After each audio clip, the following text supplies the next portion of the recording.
Hello, welcome. Today we're going to work from this photograph of the irises in my front yard. So these irises were actually given to us by a friend who was thinning out her patch, and they have really bloomed beautifully this year. So with all my work, I start out with a sort of exterior edge. I once had a painting instructor say the first 4 lines of your painting or your drawing or whatever, your image, are the edges of the paper or whatever surface you're working on, obviously. So, of course, since then, I've never gone all the way to the edge. In fact, I use that edge as a break point, and you'll see that as we move forward. So first, just laying in the bulk of the iris. So right here, like this edge of this leaf, and then our opening petal, and then of course we've got the central one. So they sort of splay out in 4s. And so this piece, and then we'll come out the other way with this petal here, and it would just break. So you can see the line of the edge, and then we go outside of that. You can see I'm looking at the image again just to make sure I get this right. Now, unfortunately, what you can't see is I'm also breaking out the top. I think I do come back later and adjust the camera angle a bit. In fact, I moved the camera a couple times. So just getting late, and now we work into the foliage. They have this real nice spear-like quality. So laying those in, and again breaking the edge, and that just gives this dynamics, because when you look out in nature, unless you're looking through a window, there is no frame. Your eye continues and continues and continues. So I'm kind of opening that up too, opening the image up. So this is, in essence, the image I want to create. So sort of spending a little more time looking at it, pulling out the first colors I'm going to lay in. So just starting now with the petals, and of course this is as you saw, a purple iris, but it has this really warm orange central area. I was a little surprised by that, actually. So again, always, I have done paintings without the actual flower in front of me, but working on memory. And I do that in a lot of my work. I work from memory, sometimes with sketch notations, because that way you can distill the image into its most important pieces. In this case, I wanted the particulars of the image to shine through. So again, continuing now with working with phthalo blue, alizarin crimson, and dioxine purple initially, and of course white, to get the first parts of this laid in. And you can see the blending's happening right on the surface. One of the reasons I like the oil sticks is that immediacy, the lack of palette or brush. It's one step away from finger painting almost. So I really like that immediacy.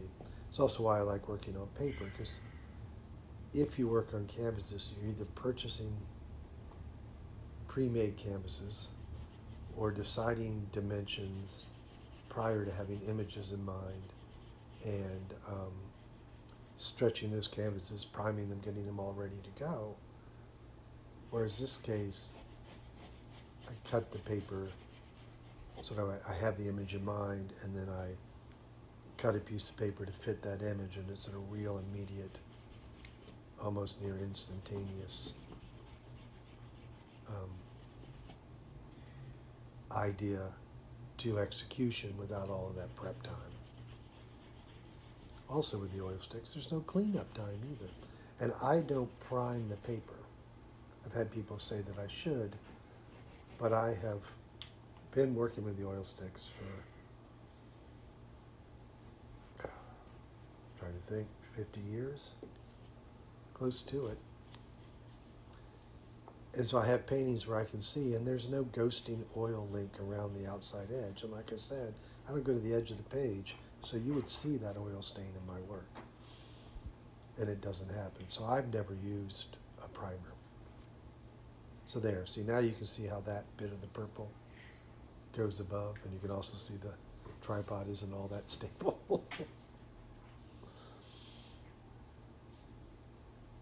So I love painting the flowers.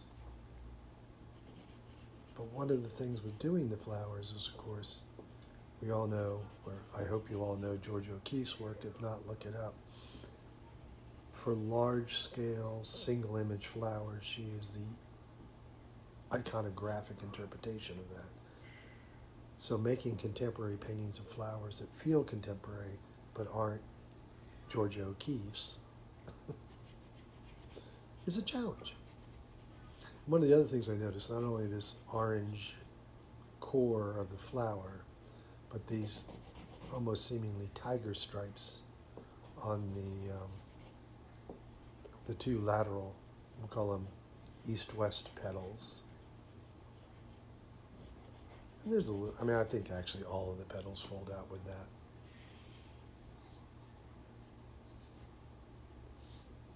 So just continuing to lay it out, working on those tiger stripes here. So, and you can work back and forth. So with these, these purples and blues that I'm creating, you lay the blue in, and then the purple, and then the white. That gives you one color. But then, you can go,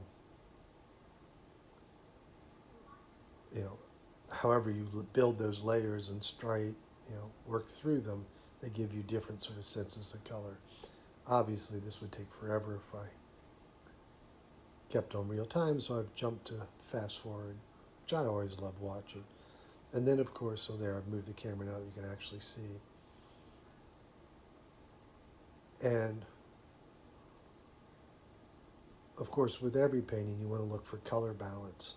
So with these blue purples, I'm looking for the orangey yellows as the primary color balance. And then this green is sort of thrown in as a bonus. And that sort of establishes this analogous, which is the three colors next to each other on the color wheel. So the blue greens and greens against the blue purples. And here I thought I'd get you up closer to the surface, let you see how I've laid that in, and then come back in with the green tones to get the foliage that comes with the iris. Generally speaking, one side catches more light than the other. So you have a greener, yellower, and a bluer area.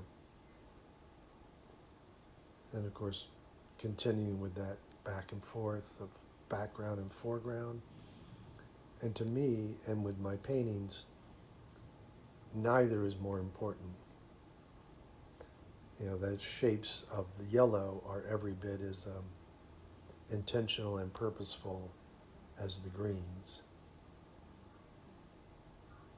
Like when I was first taught to paint, you were supposed to do the whole background and then lay the image on top of it. And no, you work them all together and develop the whole surface together. So of course this painting is coming close to done. And of course once the image is done, the painting isn't finished until it comes up with a title. And my wife is the gifted one of this, and she, I think, hit this one right on the nose. This is Song of Spring. And of course, dated the day I finish it. So if I work on a painting for a month and a half, it has a single date on it. This goes this past Thursday. And then I thought I'd let you come in and see this painting up close and really see the textures. And it's a good time to remind you as we walk through all this, and you can see the strokes and how the oil sticks really build up a surface. And you have to make all of those marks intentional so they complement, inform the form that you're creating. So the petals follow those strokes. But to remind you to, if you like this, please give it a thumbs up. I'd love to hear what you think of the irises, of oil sticks. And you know, and obviously if you like what you see, I'm really trying to be more purposeful in when I post these. So of course, if you follow, you'll get a